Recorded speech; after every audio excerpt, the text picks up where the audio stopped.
Hey, and welcome back to Gondom RFC as we tackle the Premier League in our first season up in this division. In the interest of time, I'm going to be splitting these seasons in the Premier League out into two videos, first half and second half, simply because it's taking me quite a long time to get through them with the increased amount of scouting and the increased frequency of games in the simulation. As I've enabled some other leagues in South America and whatnot. So yes, we've only played 12 games in the first half of the season. I'll go through in a minute, but first, I hope everyone had a really good holiday, really good Christmas and New Year's break. I know where I'm from, Australia, we usually take that period off, so I've been off work. Had a really good break, feeling really refreshed, and I hope you are too. So, additions to the squad. That's usually the first thing I go through. So if I go to the transfer history, we made quite a few additions. Not a huge amount of first-team players I'll go through. I'll go through the exits first. So the only real exit of note, well, the only exit of note is Leandro Maciel, who left for 400k. Really good to get a deal of that sort of size, considering the size of our club, for a 31-year-old ball-winning midfielder. But he had a really good 2 years for us at the Liga Portugal 2 level. But given who we've brought in, it made sense to let him go, as he was on a relatively high wage, but also he was an important player in the squad, and we didn't want to upset him by not playing him as much. So the player that came in to replace him was Jean-Philippe Gbamin, don't know how to say it, from Everton. So really good pickup. He's also 31, so like for like, but he's just better. So he's had two really poor years at Everton in the Premier League, but he's come in immediately and just drilled out incredible performances for us. You can see here his form is really, really good. He's just instrumental. He's that ball-winning midfielder who just wins the ball, and he's also good passing and teamwork and work rate, so that he can, win the ball and distribute it accurately. So yeah, he's been playing really well, valued really high, 2-year contract, might renew it. He's probably should have put an extension on it, but we'll see how we go. So he's been really good for us. Made a couple of other, free transfer at the end of the contracts for youth prospects. So Wang Yao, central defender, not of much note. Jose Fernandez, midfielder, decent potential. Chico Serrao, right back with a lot of potential. And you can see he's immediately out on a loan back to Atletico. So 80k for this guy seems like a good pickup because he's got incredible physicals and mentals. His technicals the mentals and the technicals in the right areas just need to catch up, but he's getting a lot of football. Pedro Santos is a first team signing, right and left winger. Fabio Ronaldo is the same. He plays on the opposite side, so he plays on the left side, right footed. Pedro Santos is right sided, left footed, as we play inside forwards. Nazareno Romero, left back, first team player. Mark Garnett and Andre Sano, free loans for depth. This guy actually looks really, really decent, but with the way the team's been playing, he just hasn't had a look in. He's been playing in the B team. Same with Mark Garnett. We sort of signed him for loan cover, just in case we get some injuries. But we haven't had any major injuries to the squad, so they haven't been needed. And with the reduced frequency of games, having only played 12 league games, we haven't really been too tired to rotate the squad all that much. So they've just been sitting in the squad doing not much. Luis Silva was I signed him on a 1-year contract for free. His mentals in the right areas don't look that good, like decisions, anticipation, and work rate. He's 20, so there's not that much, longer. We don't really want to sign him for that much money a year. So it's only a 1-year contract, seeing how he develops in this year, and then we'll decide if we want to renew it. Daniel Perez was someone that we signed sort of halfway through this last 6 months, as we didn't. Mark Garnett, he's a striker, but he's not very good at finishing or first touch. We didn't have a backup striker, so I brought in Daniel Perez. He's a really tall, strong forward. He, again, hasn't had that much impact, but he's on 88k a year, so he's not, a huge financial liability. And it's only a 2-year contract, if I remember correctly. 3-year contract, whoops. That'll probably prove to be a mistake, but we'll see how he goes. He's just been coming on as a sub, hasn't really done much. We'll give him a few starts in the second half of the season. see how we go. So results. Also, sorry. So where that puts us squad-wise, we've still got a huge amount of the players that we did last season. So the back four really looks the same, with the exception of Romero. He's been playing really well for us um, in the first half of the season, but his form in our wins is really good. He doesn't produce that many assists, but he's been doing a job. So the back four really looks the same.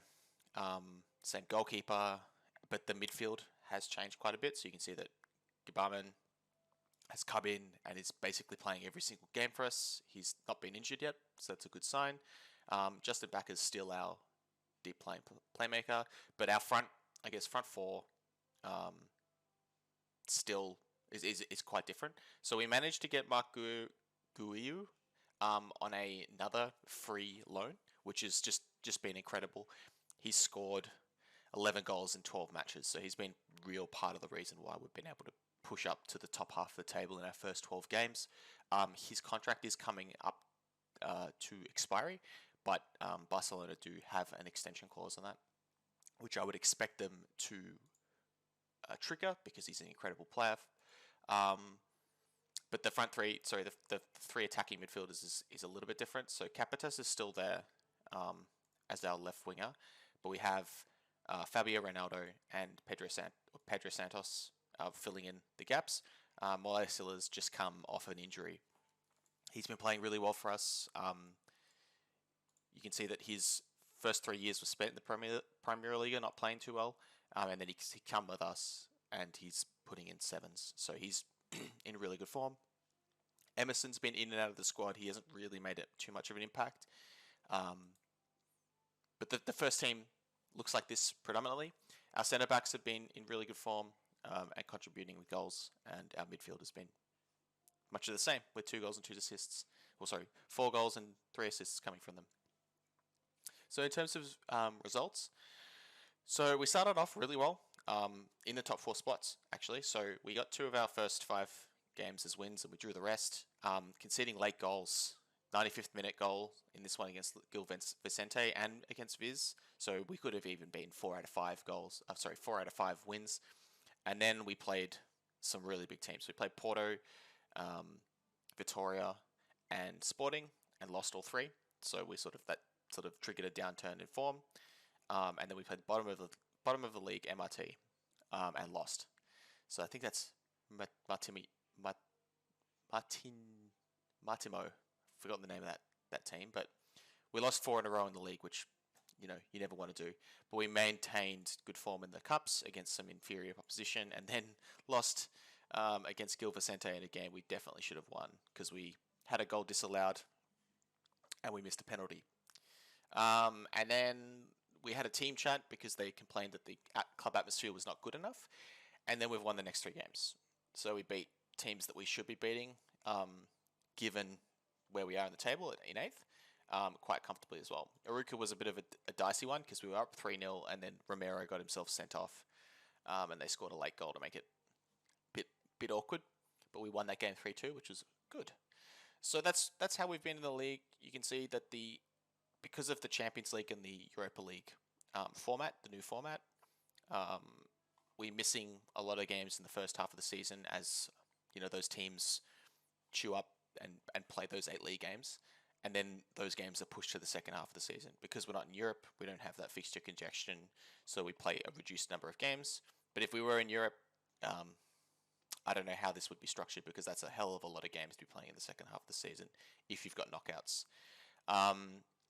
But considering Portugal's really only got the 2 cups, there's not a lot of fixture congestion. So yeah, that's where we are. We sit 8th after 12 games. Sort of a good... Well, we haven't played enough games to say it's a good launch pad because we still have 5 games to play against existing opposition. But most of those are in the bottom half. So we've got Paco Ferreira, Famalicão, Morense, and Rio Ave to play. And Boa Vista. So, we've got some teams that we should beat. So hopefully we can push for that 6th, 7th spot. Maybe the last the last Conference League spot we can target at the end of the year. So, other news. So Mark Guiu, who we want to sign on a free contract, is actually the European Golden Boy winner. So it's going to be quite hard for us to sign him, given there should be a lot of interest in him. He won the Golden Boy, and then he won Player of the Month, Young Player of the Month, and Forward of the Month this month, as he scored, 4 goals in 2 games. So it's going to be hard to get him. He wants like 400k a week, 400k a year, and the board has just reduced our payroll by I think 800k a year. So that's not good. They've done this because the finances are a little bit poor, just a little bit. Over the last 2 years, we've seen ourselves go from 1.7 in the red to 5. But I'm not too concerned. We have some really good players that we can sell if we need.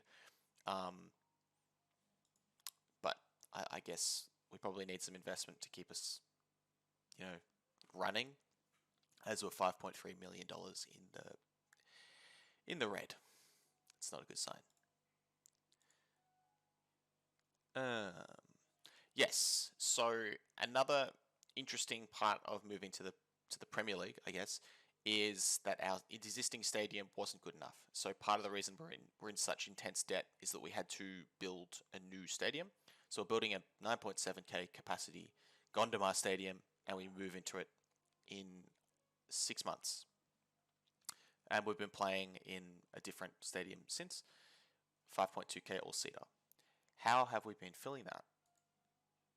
Decent. We've been selling out almost every week. Well, getting to the sellout almost every week. You can see there.